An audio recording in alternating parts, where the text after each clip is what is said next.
Good afternoon and welcome to another session. This afternoon's session is a talk by Nathan Willis, who unfortunately is not able to present live, but he will be there for live questions immediately after the talk.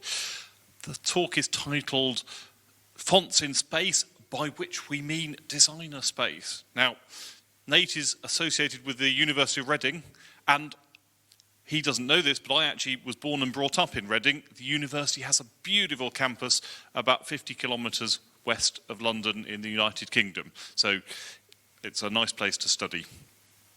The talk is pre-recorded, so we will have about 35 minutes of talk and then some questions and answers with Nate live.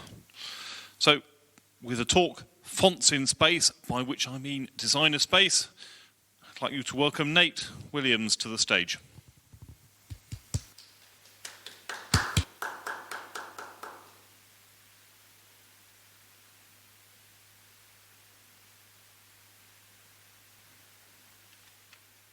Hello.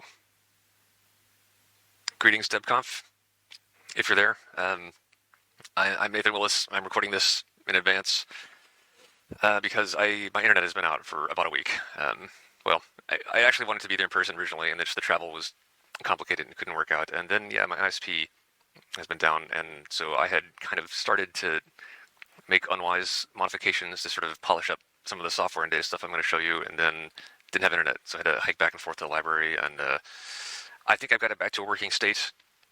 So I'm going to record this now, and then I'll try and keep it short, and then I will definitely, one way or another, join you on Tuesday, pull back out at the last minute. We can look at those, or we can just have Q&A, either way. But yeah, not that there's ever a good time to have your internet service go out, but yeah, they had vandals actually damage the equipment box and the fiber cable, which is bizarre to me. Like Luddites, like actual Luddites, not just people who use the wrong version of Emacs or whatever. Anyway, that's what's going on. It's also a massive heat wave where I am in London, so you may hear boats and things going by because the windows are open.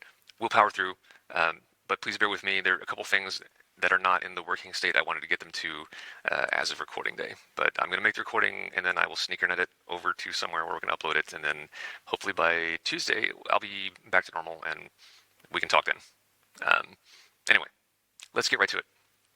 So I'm going to talk about Designspace in fonts, which is maybe not a term everyone is familiar with. It's kind of self-explanatory, but we'll get into it. Also, as it says there, I'm currently a PhD student in typography and graphic communication at the University of Reading, and those are my supervisors.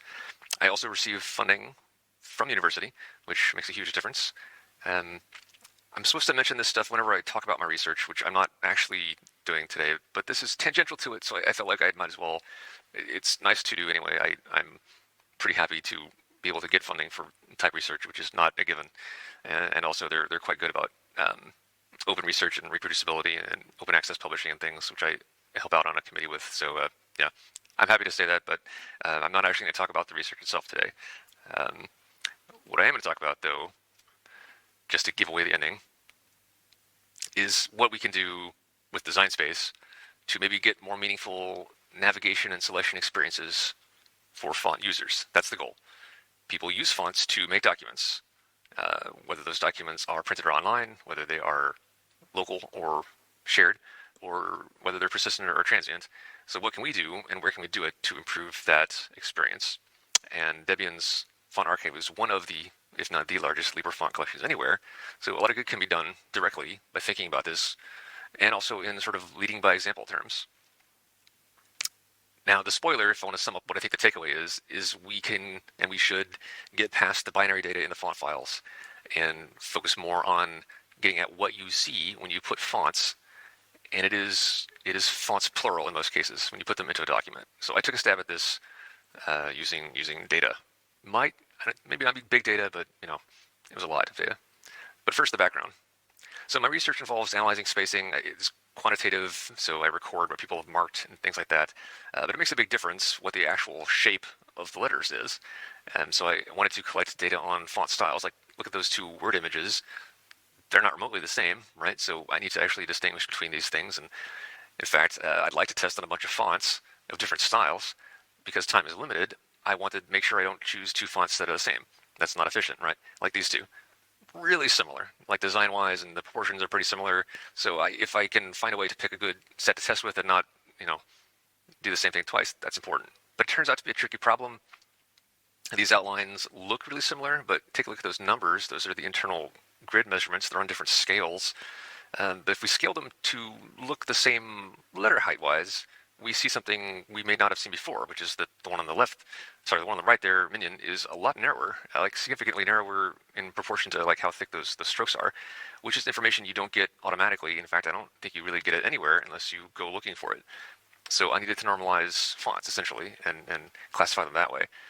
You might think, well, you're familiar with things like CSS, which seems like it has ways to describe weight and width, so you might think that's what you need. Turns out you can't rely on those. Both of these fonts are weight 400. They're both on Google Fonts. So, like, clearly they mean two very different things. Why that is a good question, but the point is you can't rely on that any more than just whether or not it says bold in the name. The secret is that the CSS weights are not actually quantitative, they're just an ordering. So when you stretch them out for a pair of fonts, you're going to get different weights visually. All you do know, unless it's entirely pathological, is that the 100 weight should be thinner than the 200 weight. But how much? It's not twice as much, certainly. It's not 9 times as thick from 100 to 900, because they're not actually measurements of things. They're just an ordering.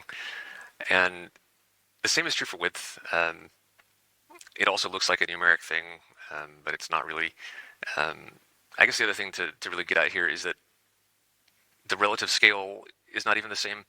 These are two fonts. The thicknesses are changing by percentages that differ between the two of them, in addition to them sort of not looking like each other. And that's a pretty deep issue with all of these sort of predefined things. It's not even true within a family. So this is the regular and extra condensed version of Syra, and they don't change weight at the same rate as each other, and the pace between any two steps is not the same either. And okay, so that's how those numbers behave, right? But the issue is really that these numbers, these weight and width numbers that are part of the format in CSS, that's what people get exposed to in software interfaces. But to get a real idea of the underlying width and weight, you need to find a way to do what your eye does when you're looking at it and measure that. And honestly, what it ultimately comes back to is realizing that the stuff like those weight and width values in OpenType isn't magically correct. OpenType itself has a palette of different things that different companies who don't always work together each put in their little bits on. So when you see a field in an OpenType font, remember, just someone created that field, probably someone on the west coast of the US in the 80s or 90s. And a lot of those things are backwards compatibility and legacy stuff. And I maybe didn't really fully appreciate that until I started working with it in bulk. But it's okay to say these things don't work and to find something else new that does work. That having been said, some of this legacy stuff is from a genuine problem from earlier eras, and I'll get to an example of why. So some of it, like the idea that fonts come in 4 flavors, regular, bold, italic, and bold-italic, that's pure legacy. That came from like the WordPerfect user interface having buttons on it and then wanting to make sure something happened. But other things in there we might find some use for. That's a bit of foreshadowing. Anyway, I needed something else, and so I looked at some historical classification schemes, like this one you might have heard of. This is the kind of thing that talks about sort of the history of the development of style. Very commonplace. There's a lot of those. Not what I needed, really. More recent stuff like this variable font framework from Type Network or Font Bureau, who are a lot of the same people. This is an attempt to sort of redefine weight and width in terms of sort of underlying X and Y axes of different kinds.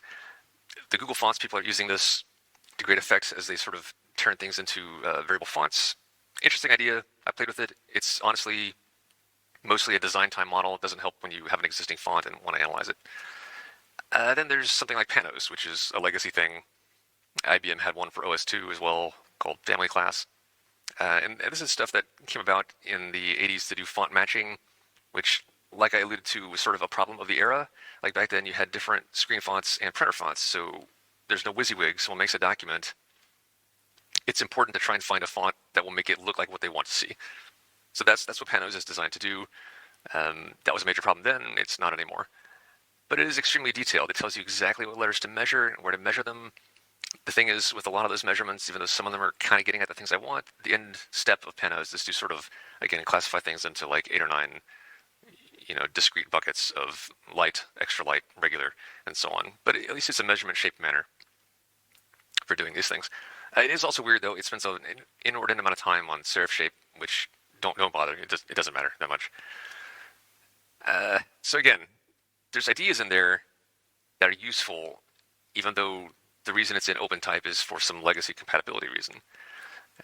So when it came down to it, I decided I just needed to directly measure all these things, and I took a lot of cues from the way that Panos define these measurements. This is a mock-up showing the sort of key letters. We're measuring like the widths of strokes and how high the ascenders are, the angle of the contrast, and things like that. A lot of that is pretty well defined. The tricky parts are figuring out what's the minimal set of things to measure, because there's a lot of possibilities, and then dealing with all the corner cases, because every font is a corner case one way or another. So in the end, I came up with, I think, 33 total parameters to measure. I did that by directly extracting the, Bezier contours and measuring those, not rasterizing first. There has been some other work rasterizing things, and it just wasn't good enough resolution for my project. So did this basically just with scripting, font tools, a nice library called Bezier's Pi by Simon Cousins, and then just processing a bunch of data. I used the Google Fonts downloads from 2021, and the reason for that is that I wanted to test with fonts that included open source fonts or open fonts, but from some well-known foundries, and they've commissioned some and sort of not acquired, but gotten OFL releases from some well-known font foundries, and that's sort of me making sure that people who are suspicious of the research can't just say, well, you're not testing on good fonts. So good foundries that everyone knows, that's helpful for me. Doesn't really matter for what I'm talking about today, but that's why I started with Google Fonts. There were, 5,000 or so of those, a little more. Not super hard to do the scanning analysis. I'm not a efficient Python coder, but font files, although they have a lot of clunky stuff in them, are efficiently packed. So then I took all those measurements and I worked out what was useful for me, and I was happy with the results. So this is me sort of taking that idea of measuring key letters and determining weights pseudo-optically, and yeah, that looks like what I wanted to do. So good for my project, yay. And yet one begins to wonder, right? What else could we be doing? Are there other applications for this approach? What other questions or tasks could this sort of data inform? And that's where we're getting to today, right? I, after having done that, did the same thing with the Debian font archive. In fact, I actually started doing it in 2021, but I was doing it in a weird way where I tried to fetch the package files and extract the fonts from them. So this spring, I just dropped that, did a fresh Bullseye install, and just installed everything from packages, and then took user share fonts and related directories as my ingest data set. And that's the right way to do it, because that automatically takes care of things I was having to worry about before with meta packages and dependencies. Yes, some stuff still broke, but it was still pretty fast to import all that stuff. A couple of days, doing it stepwise at the keyboard.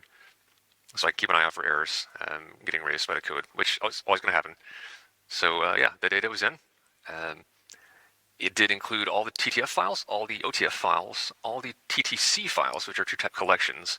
Those are basically, I think they're all CJK fonts, which are just too large to fit into individual TTF tables. So the TTC allows you to sort of save space by deduplicating some things.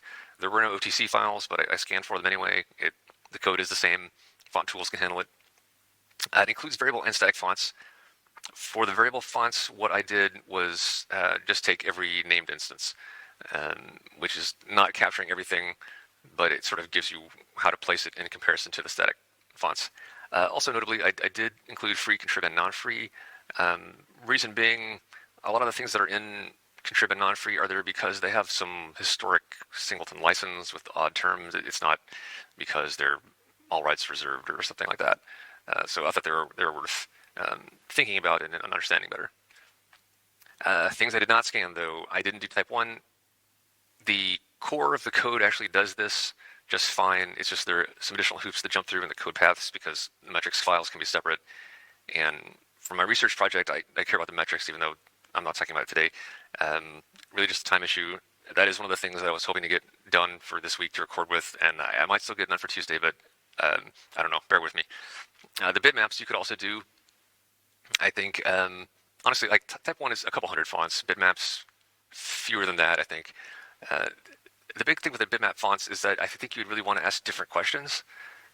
Like you could still measure the proportions of things fine, but there's other more interesting things happening. Like bitmaps have size-specific strikes to them, and to really get a good understanding of how that compares to the outline fonts, you would probably need to change the database model somewhat. I just haven't been able to do that yet to work out them getting it right. I also didn't do the MS Core fonts. It's an installer. It's fetching them. I think you could do OS fonts if you have a Windows or Mac machine, and the analysis stuff is not going to violate the EULA, so it's possible. I just didn't want to do it because it's so different at the moment. I also had to skip a few for various reasons. I didn't do any emoji fonts. Most of those don't have, the Latin alphabet in them. I left out some fonts from the wine packages. The Hershey fonts are a stroke font, which is different. I also didn't do the tech fonts, and a lot of those are going to be in the type 1 category, and a lot of them are going to be overlapping. The main reason I didn't is that I want to sort of treat that as a separate library, and I'm not yet sure I know the best way to do it. Should I use TechLive as the base? Should I use CTAN? So if you're listening to this and you're a tech person, I would love to hear your thoughts on this. I guess the answer is we'll just do both. Okay, fair enough. But I didn't do it for the moment, and the reason is because I wanted to treat them as distinct libraries. And then there are a couple of broken binaries, actually 3, which was surprising to me.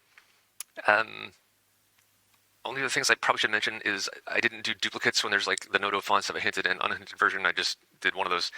There are probably some fonts that are packaged that I didn't catch because they were WAF only. All the ones I looked at were actually duplicates of OTF or TTF fonts, but it's possible a WAF font skipped through. And then the last item there is there are some fonts that are embedded with application packages, GIMP or Inkscape or something. Again, I think it's interesting to look at those, and it's worth doing, but it was not in scope. It's distinct enough and hard to track down enough that I didn't want to rush it. So some basic stats: 652 packages, which account for 5,982 font faces, which means individual fonts as they would appear in a font menu. Of those, the vast majority are TrueType formatted, Bezier-wise, which means the other 700 and something are PostScript CFF formatted Beziers. 56 variable fonts, which is much lower than I expected, actually, and 92 from collections. So, for what it's worth, in comparison, Google Fonts, 5,701 faces. I also wanted to put this graph up first because it's basically an aside. I'm mainly interested in the design stuff, but I figured people would want to know.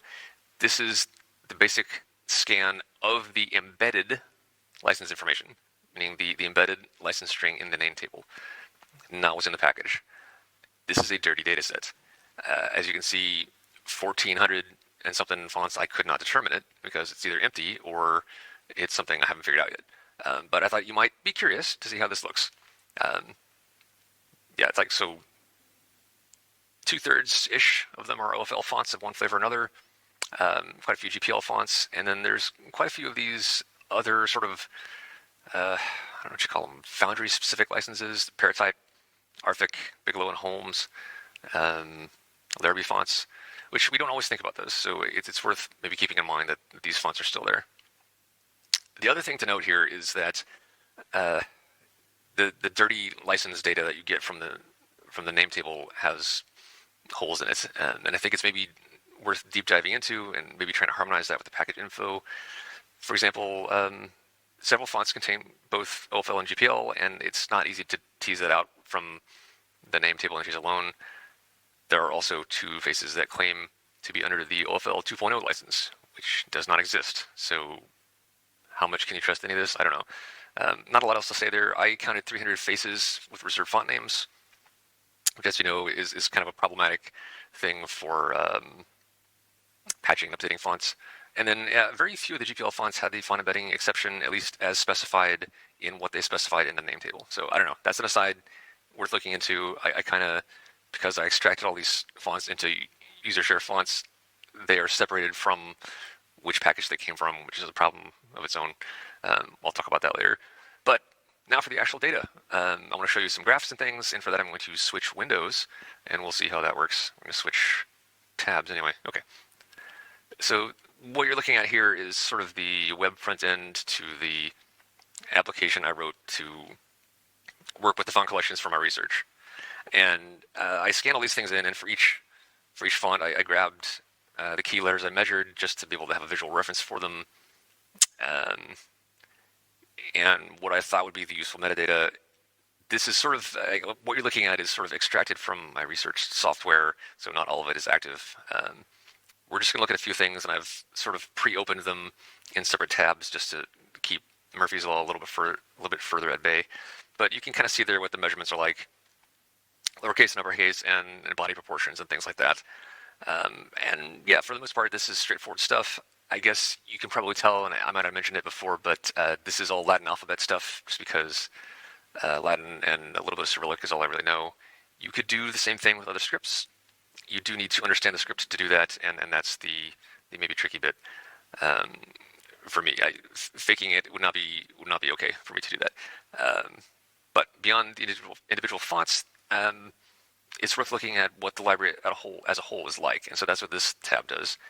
What you're seeing at the top is that the difference between what the weight is when you look at the CSS metadata versus what it is when you actually look at the proportions of the letters in the font. CSS breaks things down into these 9 numbers, but as you can see on the right, it's actually a lot more spread out than that, and it's a lot more normal. And these are active, so you can zoom in a little bit on that. And so there's more to be seen here. And when you turn that CSS graph sideways, as we are on the third graph here, boy, the actual width of the letter normalized along the x-axis. There's some places in here you could kind of draw a line and hit almost every CSS value. So that's why this normalization stuff is important. And the same is true with the width data. Well, what you're seeing here is actually the fun experience of a major outlier. We'll zoom in on that. Yeah, again, so the width classes are sort of defined, and you get things that only fall into those numbers, but in reality, over here on the right, you're seeing the normalized versions, which give you a lot more options, a lot more flavor. Yeah, I thought I had normalized all these, but these graphs, a couple outliers I evidently forgot to grab, but yeah, so what you see on the left here is everything falling neatly into the exact width and weight proportions of the numeric values, whereas on the right you see it's very smeary. Right, this is the actual measured width and weight, and the color that I'm using here is the contrast, which is the difference between the thick and thin stroke. And so there's some things that are happening, in the outliers here. They tell you these maybe are more unusual or interesting designs, but for the most part, everything sort of falls into the familiar pattern here. So when we look at other facets of the library, that's where it starts. A few other things I sort of just out of curiosity had looked at, which is like how old some of the fonts are, as far as creation date and last update. Nothing really to say we glean from that directly, except that there are a few things that just happen to say January 1st, 1970, which you might recognize as probably not being accurate data. So the graphs I'm going to scroll through now, these are things I was using for research to sort of find correlations, and it's not super fun to look at. You can kind of see things that are definite outliers from the pattern. But I want to get to one more graph down here. Right, where was it? Okay, so this is contrast ratio. This is one of the things that actually matters a lot for readability, even though it doesn't get talked about and isn't really stored anywhere in a font, which is like the difference between thick and thin. On the previous tab here, this Dito style is extreme thick and extreme thin. Works okay at good sizes. When you scale it down to small, the thins break apart, and that's when it gets hard to read. That's what we're talking about. So a few other things here. Yeah, like for me, this is all the researchy stuff. This is the stroke weight, whether the N and the O, which are sort of your straight and round letter examples, make sense or not. But perhaps the more interesting thing to understand the library is the facets tab here, which gives us a view into things like uprights versus italics. I'm going to try and zoom in on that. So you can see it on the basic design like weight and width axis, we're not covering everything with italics, and maybe that's okay. It might be a somewhat bigger problem to say we're not capturing everything in the graph on the right, which is monospace versus proportional fonts. Those are very clustered. In fact, for real insights, it can be helpful to compare to the Google Fonts, which I'm going to switch to that tab now. And you'll see in the Google Fonts case, the italics are covering a lot more of the space, and the monospace fonts are, I mean, they're not going all the way in every direction, but much further out here on stroke width. So back to the Debian font collection. Interesting things maybe to be found in, the different formats. I don't know, not particularly. Slant angle was important. I think you can have reverse slanted fonts. There are a few of those. I think Google Fonts doesn't have any at the moment, but those typically would be in a right to left alphabet like Arabic or Hebrew. Whether something is a text or display face is pretty different. It's pretty difficult to determine. That involves looking at a lot. You can't do it automatically. Down here we can see the panos data and the family class data, which is more than I was expecting. It's a good 80% of fonts have something here in the panos section, which is higher than Google Fonts, I believe. The family class is not as widespread, even though it's basically the same thing. The third tab here also has some cross-check things, and this is where it starts to get beyond pure analysis and into sort of bug fixing. For instance, on the left, the CSS weight is the color, and the X and Y axes are the measured thicknesses and counters. So you would expect there to be some correlation there. Almost everything is sort of in that magenta of 400. Over on Google Fonts, if I switch to the cross checks, there's a lot more of a spectrum that sort of indicates that the CSS weights are roughly corresponding to a direct measurement, which is what you want to see. So I think there's bad data there in the Debian archives. In fact, there are some real outliers. Some of those outliers, I actually brought up one here. Okay, this is a sort of toy punk font, so me using my technique of measuring across things and measuring the heights of things for this font, which is called, if I can scroll back up, binary 01's BRK. Yeah, that's just, it's a valid font. It's just, quirky data, and I need to remove it. Other things in the cross checks that I found, though, are not having XI data, which is everything you see at the bottom here is a -1, which just means there was no XI recorded in the font, and there's supposed to be. So that's something to be fixed, I think. Maybe the last sort of big thing I would want to point out about looking at this library view is that I found it immensely valuable to not just look at individual fonts, but to look at families and how families of fonts fit into Designspace. Like for the research stuff, okay, if I can test fonts that cover a lot of weight and width, but are literally only different in that one respect, that's the best, because the shapes are the same, the designer is the same, so the intention is the same. So that's what the family plots here show you. So I just pulled up Plex Mono, and you can kind of see it highlighted in gold there compared to the rest of the archive. Okay, so that's it's got quite a range of widths there, but the weights are pretty tightly packed. But compare that to in Google Fonts, their more updated version of Inconsolata in gold here is all over the map. All right, much more variation in the weight and width coverage that you get from it. And so the point is, maybe that's what you want. If you're trying to pick a monospace font to code with, that could be important in making your selection, is whether you can distinguish between things that are bold and then things that are extra bold, and whether the italics are similar enough or too different from the uprights. And that's the kind of thing you can kind of only get from the purely looking at it analysis. Last graph I'm going to show here is the contrast is sort of a third dimension. Again, I know it's not what we talk about. I wish we would, but you're losing information if you don't consider that. So here it's the same graph in 2 dimensions, but you can see that some of those, there's a lot more contrast in the there it is in the lightweights here, and there's probably a design reason for that. I don't want to say that I know every case why it's going to work out that way, but that's what it is. I'm also going to, in the interest of time, not just keep showing you graphs. I can make these all day. It's running locally in the database, and I can just sort of add new plots to it with no effort whatsoever. But I want to draw some conclusions. The takeaways. We can talk about design factors like weight and width in a more meaningful way than just using those fixed integer fields. And to be frank, this analysis wasn't hard to do. The database is less than 200 megabytes, of which 90% is the SVGs for the sample letters. And that's just a convenience.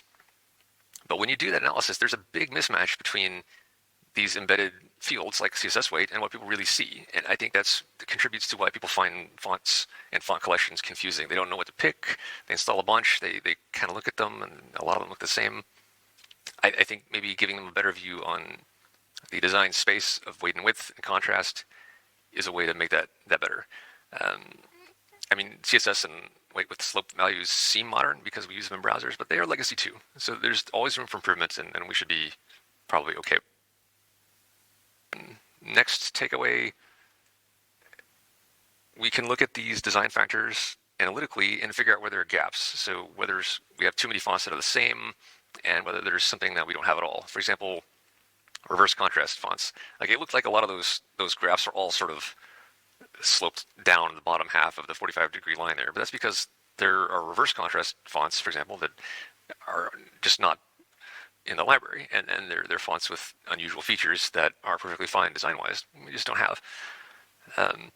So it's worth maybe pursuing some gaps, and possibly also just sort of comparing to other libraries like Google Fonts and saying, oh, that is interesting and not something that we've already got one of. Another thing I encountered a lot when doing this analysis was glyphs that are essentially the same, and not just accidentally. It's because people have reused or imported, as they're allowed to do, the Latin glyphs from one font into another. Like, if it's a Korean Hangul font, they don't want to also spend the time designing Latin, so okay, we use this. It's going to be fallback. You're going to typeset your whole document or page in Korean, but there's going to be a URL, so you have to have HTTP in there, right? How do we communicate that form of code reuse, code sharing? We kind of don't. And a lot of times it might be technically findable in like the copyright info, but it's lost to the user. And I'm not saying we should call out glyph sharing as if it's wrong, because it's not. It's a good thing. We should encourage it. But conversely, if somebody has designed a Thai or Sinhala font and designed a new Latin with it, that's a lot of work. They deserve some. that deserves to be known, right? So finding a way to talk about glyph sharing, I would like to figure that out. I think it's probably possible to do. Next takeaway, I think maybe the most informative of all the views that I showed in the little app there was that viewing where the families sit and function together was more informative than any one thing about an individual font. And that makes intuitive sense when you think about it, because people use type in systems. They don't just use solo fonts. You know, for all the grief that I gave the regular Bold-Italic button legacy, it got that one bit of user expectation correct and met it, which is that people use several fonts at a time. Lastly, of course, I did encounter some bugs, things that are like glyph table errors, like the table being longer than the contents, timestamps, weird outliers. For instance, the first time I did the graph with CSS weight color, it all looked the same, and then I realized, oh, the scale there is in the thousands? That's not possible. And this is why, because there were a couple of fonts out there that had a CSS weight of 28,000 or another one of 17,000. It's supposed to be 100 to 900. So yeah, I know I need to report those bugs. I kind of set myself up for failure there because I didn't really, because I separated the font files from the packages, so I have to manually reconnect them. On that front, a practical thing I was thinking, it might be worth looking at something like Font Bakery to sort of catch some of these things, because some of them are catchable. That's the QA system they use for Google Fonts. Catches a lot of things. Probably worth, exploring. It requires sysadmin stuff, though. As far as getting practical about Designspace, we should show more about that, but visualizing it is not easy. These are 3 different tools for doing that are free software, and they're not necessarily simple to look at. I don't know that the plots that I use for my analytical stuff are what people want to see. I'm not sure this is either, but some way to show people things would be helpful. That's kind of a disconcerting image to look at because the vanishing points of those cubes are all different. But anyway, I don't know, maybe it's as simple as showing some of those panos and family class values in the package web page and metadata. I'm not sure. You could also maybe do some things like have screenshots that are more like regular documents. I don't want to pick on whoever's made these screenshots, but separate letters is not going to be as good as showing sentences and paragraphs, particularly with like a hierarchy to them. So that might be a simple thing to do that would improve life a lot. It might be too far to go whole hog and do a font library like front end to things, but maybe there's a middle ground. If you're a packager, I have thoughts on that. I would really like to talk about it. There's so many packages here. We have to auto-generate some of that stuff, I think, but it's worth thinking about, in my opinion. And then maybe the last thing I really want to get at is that the OpenType internals are not precious things to be preserved. We can take the gloves off. We can add information like those missing name table license things to the font. It does not violate the font license to add missing meta information, as far as I have discerned. I'm not a lawyer, but I have read all through this with this intention. We can add other things that are helpful, like panos data and stat tables, which are sort of making connections in a font family. Obviously, doing that upstream first is preferable, but maybe it's worth realizing that this is stuff that you can patch into a binary font directly. You would need some tools for that. I don't think they're designed for that, but the font tool stuff is mostly for building fonts, but would do this just fine. There's been reluctance on this sort of thing. I say drop that. Obviously, when there's things you could add to the font package that would improve it, upstream first, far preferable. But reality is that fonts often outlive their upstream. They're creators. They outlive the creators and they go away. But they're still improvable and patchable, and they're not just static assets. And then maybe the last thing for me to talk about, I still want to do some more of the scanning. As far as releasing the code for it, I have university procedures I have to follow, which are not necessarily quick. Although even if that becomes a burden, it's not hard to replicate. Like I said, I am on the Open Research Committee, so or not Open Research Team, I guess it is. And then I don't know, what else can I do with this data set that would be useful to other people? I would like to know that. I would like to explore maybe making some analysis tools. I don't know, if I could bulk generate bug reports, would that be useful or just annoying? I'm happy to hear takeaways there, because there's more that I could do with this, I think, and I'd like to talk to you about that on Tuesday. We're at the end now. I want to enter the credits for the fonts. That is it for me. Hopefully we have time for questions on Tuesday afternoon. This is where to reach me. That URL is my research website. There's not really an active experiment running. If you went there now, you could join it and just sort of add a little bit of data to what's already there, which is fine. I hope you do that. Anyway, I've probably gone too long. I hope to see you Tuesday, and we'll talk more then. But thank you for your patience with the weirdness of this connection, and thank you for.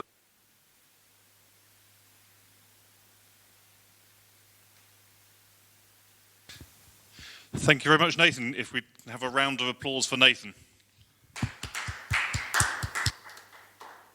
We have time for one or two questions. Do we have some questions from the audience or the techies at the back? I think Nate's on mute in the.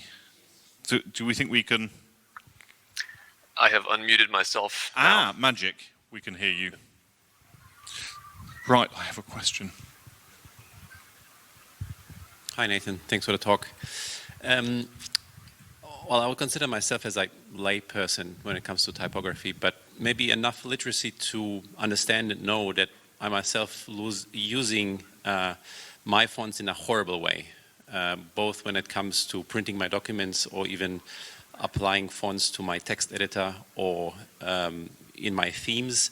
So I guess my question relates to the very last bullet point of your presentation. So I do feel that all the analysis that you did in terms of attaching understanding of, basically to me, when I see all the fonts in my system, it's basically a name, and I do see a difference, but I don't have any understanding or don't have the wisdom on what fonts to apply for which purpose. So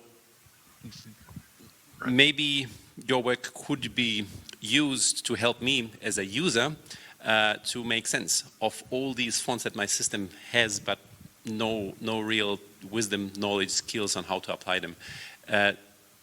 Yeah, what do you think about that? How could your work help me or other Debian users? Right. So if I understand the question correctly, and I'll try and restate it a little bit. Just as a side note to the room, the mic was really, really low there. So if it needs to be held up closer, or if you can up the mic level, that would help for questions. But yeah, what I think, if I understand the question right, you're saying, how can we help users in general understand how these design factors impact what a font is good for or not good for? And yeah, that's I mean, that's very much a imparting information to people question. So the optimistic answer is yes. The harder question is, what's the best way to do that, and where's the best place to do it? I mean, I think there's definitely steps that could be taken in like what we say in packages and what we show people in the font selector in our software. But there's limits to how much that can do.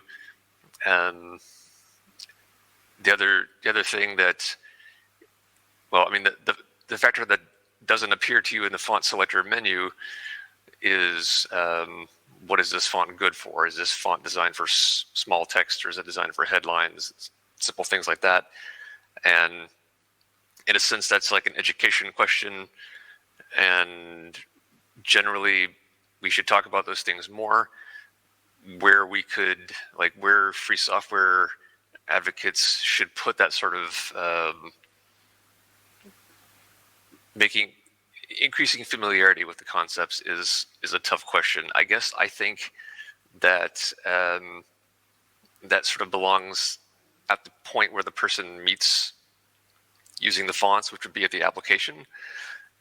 And so that's up to applications like LibreOffice and Inkscape to maybe give some people better cues.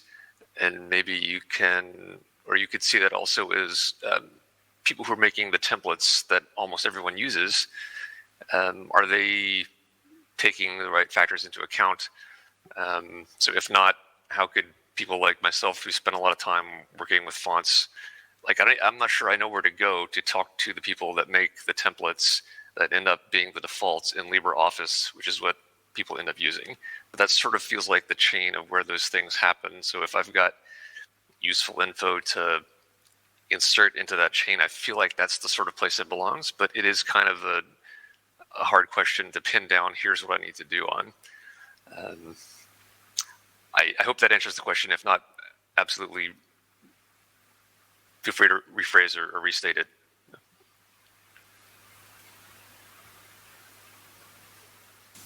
Thank you, and I will take the liberty of asking a follow-on question.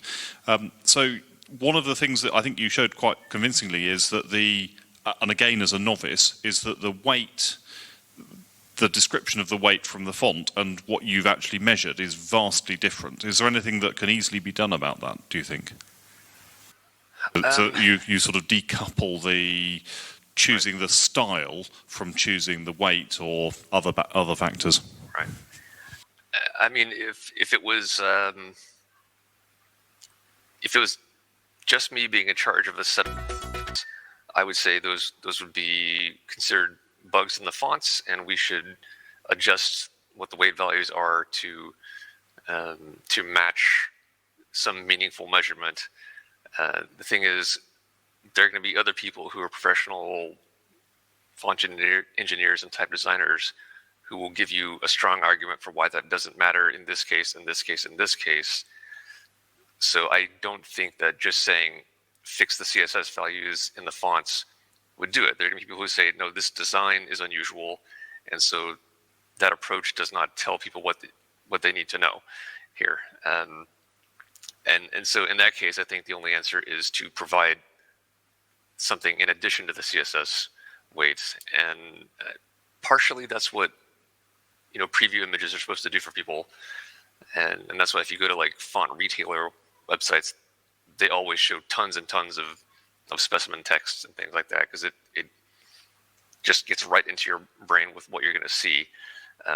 As far as like the fonts that Debian packages, you could do that with increasing the specimen coverage, I guess. But the other thing to say is maybe, I don't know. There's not an easy answer to that, but I think like leveraging something in addition to the CSS weight is what's going to have to happen, because too many things will break if you just say, oh, these are bugs in the font data and we should replace them or fix them. Like, I think there's a lot of applications that would break if there's anything other than an even 100 on CSS, and that should be allowable. But there's things that are going to break if it's not 400 and 500 and 700 and things like that. So it's not super easy to fix within that framework. I think you have to sort of add something else to it. Who knows? Okay, thanks very much, Nate. I think that's a nice answer. Thank you very much. I think our time is up, or I will get into trouble. So thank you very much, Nate, for giving that presentation. Thank you for the question and answer. And as I said at the beginning, I'm from Reading, so I might see if we can meet up at some point. Stop by, yeah. Okay. If we'd like to give Nate a round of applause, and then we'll stop the video. Thanks, everyone. Have a good conference.